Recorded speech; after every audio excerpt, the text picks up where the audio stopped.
Bethany here and welcome to my channel. Today I am joining the design team of the Not Too Shabby Shop and we are doing the Stamp and Die of the month. It is a hop. So once you are done watching this video, don't forget to check down below for the link to the Rafflecopter to join in on the giveaway. I believe it is a $25 gift card to the Not Too Shabby Shop. I am so excited to be playing with this set. It is called Grow Happy Thoughts. It is a stamp and die with beautiful flower sets, butterflies, and a little bumblebee. Wishing you a wild birthday, wild and free, grow happy thoughts, and thanks. I have a lot of ideas. So today my plan is to create 2 cards that utilize my favorite parts of this set. So I'm going to go ahead and start stamping out a few of these and we will start playing.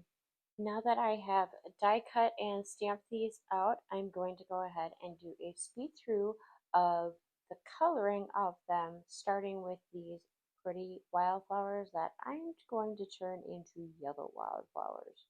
While I am using yellow highlights and I'm doing fast coloring again, so I'm not going to have a whole lot of detail. These are smaller flowers, so little splashes of other colors is a highlight and a nice accent, but it isn't necessary in the grand scheme of my coloring. So that's why we're going to fast forward through it. I will also be using some greens. I am using Ohuhu alcohol markers, and I will list the colors I use in the description box down below. The second set of colors, I'm going to use a mix of purple and pink flowers. And I will note I am using the same accent color, which is a brighter, darker pink, for both the pink and the purple flowers, just to tie them all in together. And then each one I'll blend back that darker color a little bit more, so it just becomes a highlight and not such a stark contrast. And then once again using the same set of greens. And don't be afraid to go over the lines because you can always come back with a colorless blender to bleach out what you overdrew.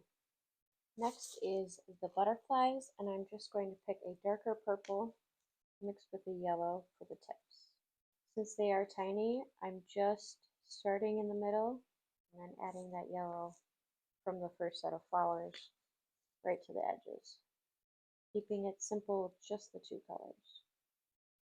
And the little bumblebee has one little wing exposed, so I will also do that one. The next step, I am going to run my yellow 65-pound cardstock through the Cuttlebug with this 3D Sizzix embossing folder. It's honeycomb, but it's a little textured. It's not straight flat honeycomb because it is a 3D embossing folder. The next step is I'm going to take the Color Hive English Mustard and a blending brush, and I am just going to darken around the edges using circular motions and an oval to catch pretty much all of the edges and leaving the middle just to shine the way it is. It's a fast, easy way to get the embossing folder to really shine, but also to allow the eye to be drawn to what's in the middle. And that would be our stamp and die set, which is the star of the show. And it doesn't take a whole lot of ink to really gain this effect, and it is looking stunning already. So now I'm going to assemble my card.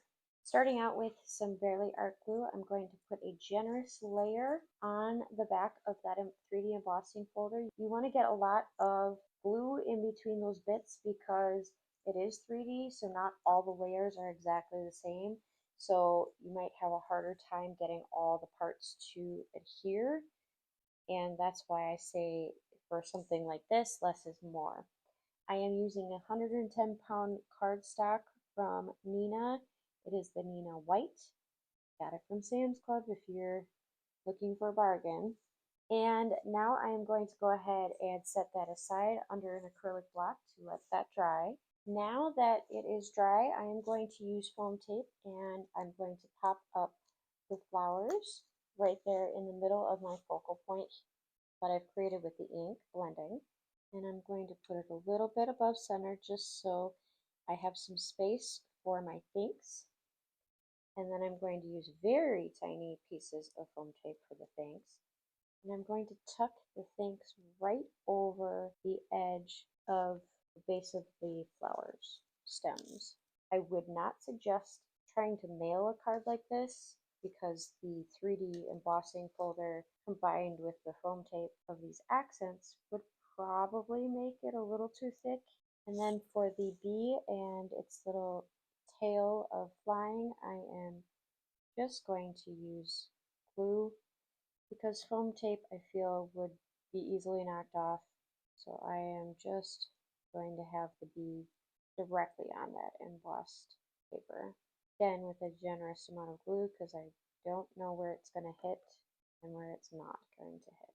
And that one is complete. For the second card, I am taking this Sunburst stencil that I have laying around, and I'm going to use the same brush and the same English Mustard Color Hive ink, and I'm just going to create a sunburst as my background for this card, using a circular motion to blend back and forth. And I used mint tape to adhere the stencil down to the cardstock.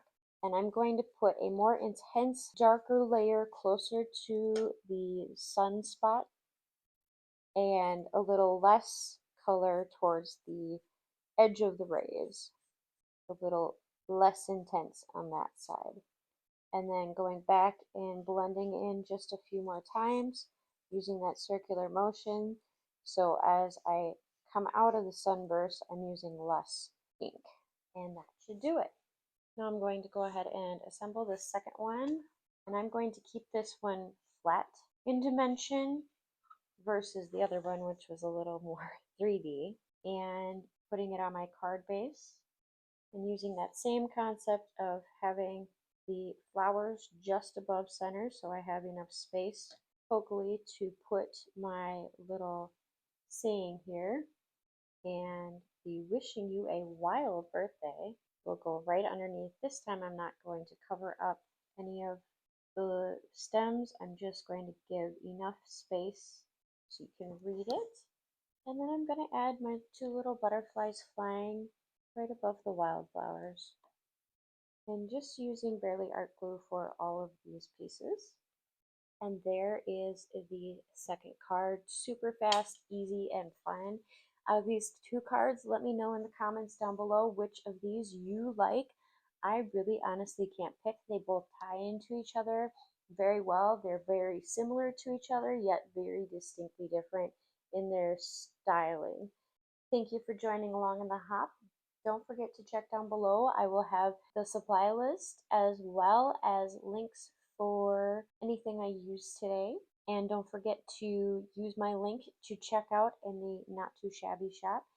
There is a discount code also below that does not apply to the subscriptions, but you can use on anything else in the shop. Also down below in the description will be the next person in the hop. And if you are not already a subscriber, please do not hesitate to hit the subscribe button down below and also give a thumbs up. Let me know that you're here and you like what I'm doing. I will have plenty more Not Too Shabby shop inspiration coming up later this month. I hope you all have a wonderful day. Don't forget to find the joy in your day and happy making.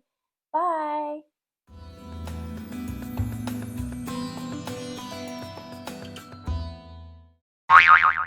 To the Not Too Shabby shop. And where was I going with this? Don't forget to check down below. What will I have? And this is where we have the zoom in and the flyover, and it's so pretty and so cute. Doo doo doo. Yay, my mic stayed on the whole time. Yahoo!